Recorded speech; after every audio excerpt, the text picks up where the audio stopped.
মাদারীপুর সদর উপজেলার আড়িয়ালখাঁ নদীর উপর একটি সেতুর অভাবে চরম দুর্ভোগে পড়েছেন ৩ ইউনিয়নের মানুষ। প্রতিদিন নৌকা ও ট্রলারে ঝুঁকি নিয়ে পারাপার করতে হচ্ছে স্থানীয়দের। দীর্ঘদিনের দাবি থাকলেও এখনো নির্মাণ হয়নি কাঙ্ক্ষিত সেতু। রাকিব হাসানের রিপোর্ট, জানাচ্ছেন শম্পা আক্তার।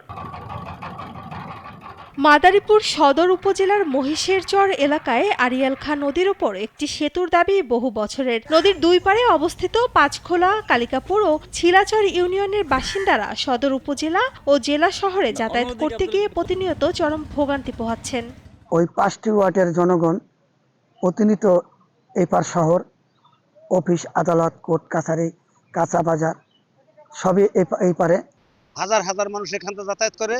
অনেক লোকজন কৃষি কাজের জন্য আমরা খুব হয়ে যায়, ক্ষতিগ্রস্ত হয়ে যায়, সময় আমাদের লস হয়ে যায়।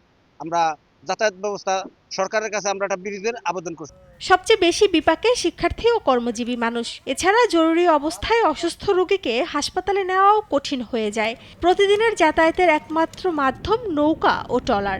বর্ষা মৌসুমে পরিস্থিতি আরো ভয়াবহ রূপ নেয়। একটা লোক মারাত্মক অ্যাক্সিডেন্ট হয়েছে, তখন খাওয়া নাই, এবারে খাওয়া থাকে না, খাওয়া আসতে আধা ঘন্টা লাগে, তখন তার মারাত্মক ব্লিডিং হয়, অসুবিধা হয়। স্থানীয়দের অভিযোগ, দীর্ঘদিন ধরে জনপ্রতিনিধি ও সংশ্লিষ্ট দফতরের কাছে সেতু নির্মাণের দাবি জানানো হলেও কার্যকর কোনো উদ্যোগ দেখা যায়নি। যে অজপাড়া গায়ে যেখানে লোকজন হাঁটাচলা সারাদিনও মনে হয় যে 50 জন লোক চলে না, সেখানে ব্রিজ হয়। আর এখান থেকে প্রতিদিন এভারেজে 10,000 লোক পারাপার হয়, কিন্তু এই শহরের পাশে থেকেও আমরা একটা ব্রিজ পাইতেছি না।